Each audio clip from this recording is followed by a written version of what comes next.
I love the Legend of Zelda games, especially the old school retro ones with the top-down view, just the pinnacle of gaming goodness. And so I'm always down to try some Zelda-like games to see how they shape up a little bit. And Airoheart is the latest Zelda-like game to grace the Switch. And when I say Zelda-like on this one, I mean Zelda-like. Because the imagery is darn near identical to A Link to the Past. The housings, the rocks, the enemies, the water, the combat, the bombs, the walls that the bombs blow up, the puzzles, the pods, and the list just goes on and on.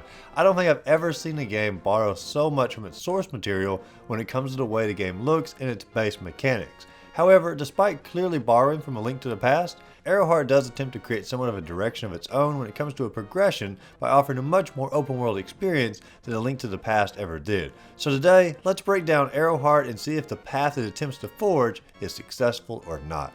Before we dive too far into that, welcome to the Oakle's channel. Thanks for watching today. Now, just as a heads up, I did receive a review copy of Airoheart from the publisher, but as always, that doesn't affect my review in any form or fashion. Keep my reviews honest and just what I think about the game.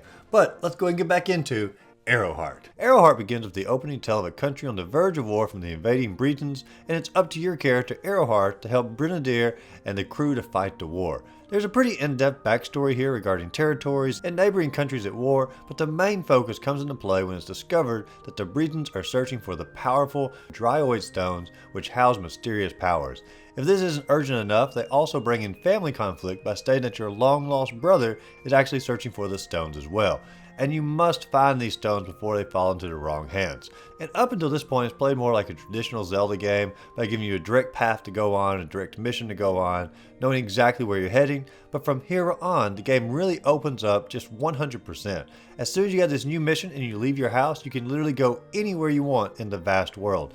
Barring a few places that you need special items that you acquire later in the game, like magical shoelaces and such as that. Now, as you explore the areas, the stones or the runes are hidden in various spots and in various ways that really encourage exploration. You can find the runes by coming across hidden areas, from accomplishing trade sequences, from learning powers to help characters in the story, and so much more. There isn't just a clear path to find all of these stones, and you really have to learn the environment and the world around you in order to find it. It's like if you took all the side quests in one of the old Zelda games and made that the core aspect of the game instead of just optional activities, then you would have Airoheart. That's what it really seems to focus on.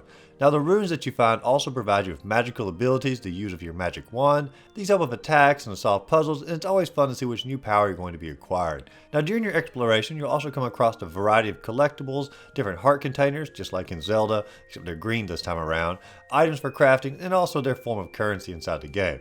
Now, you can use the collectibles and the items for crafting and the currency to craft new weapons, armor, and shields that you can use throughout the game. By allowing for so many different ways to continue the story or upgrade your character, the game helps to keep the exploration from ever really getting stale, and as you progress through, you do open up more and more dungeons or underground caverns to explore, which feel more akin to the traditional dungeons of the Zelda games, but Airoheart does strive to make the open world aspect the core experience, and in that light, the game separates itself quite well from the traditional top-down Zelda games. For a game that focuses so much on exploration, they really do make it cumbersome at some points. For example, the map system, you always just get a small portion of the map that you can view, and this makes it incredibly difficult to remember where you want to go or which direction you need to head in. There's a teleportation option that takes you to the painter's world, and you can see the entire map here, and you can warp to particular spots. However, it'd be so much more helpful if you could see this map at any given time, since it's obviously built into the game anyways. Also, since the map is so vast, it would be really helpful if you're able to place markers on the map so you can remember which characters were in certain areas to make it way easier to find them later on, especially since so much of the forest area looks pretty much the same as you're trying to explore it.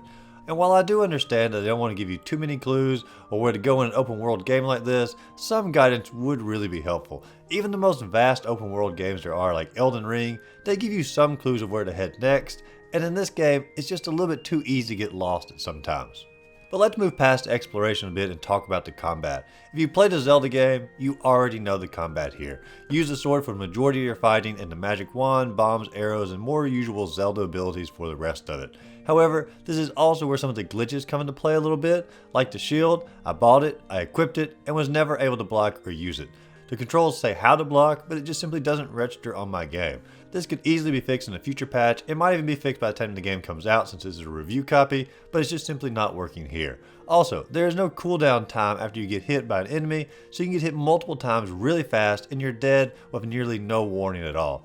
Nearly every game gives a cooldown period to give the player a chance to get out of the situation after you got in there, but this one is just pretty much instant death.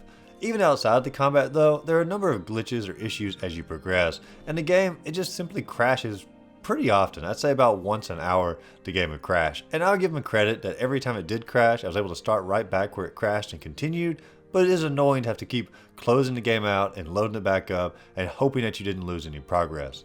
Other little things like how the text blocks run letters over for a second before making a second line, or how sometimes you run backwards sprite-wise when going forward. Just a little bit more polish on the overall product would be nice. But one thing that really did annoy me was how the sound effect of a gunshot is used so often in this game, and there's not even guns in the game. It's used for opening doors, opening chests, being hit, and so many more instances. It's just loud, disrupting, and it's just completely out of place. It's almost like it was a stand-in sound effect while they were developing it, and then they forgot to program in the actual sound effect and take that gun sound effect out. I'm not sure, but it was really annoying.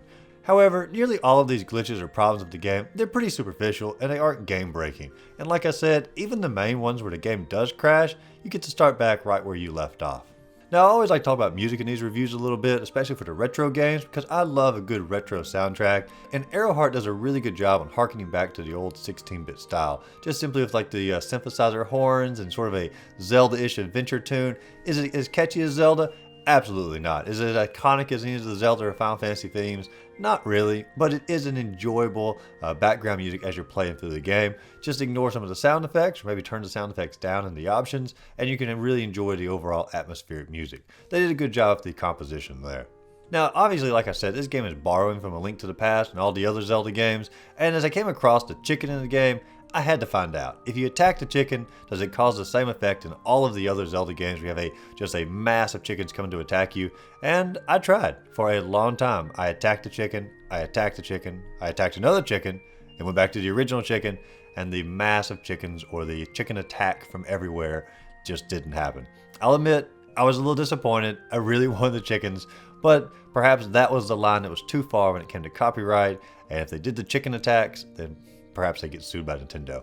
I don't know, but I really wanted the chickens to come and attack me.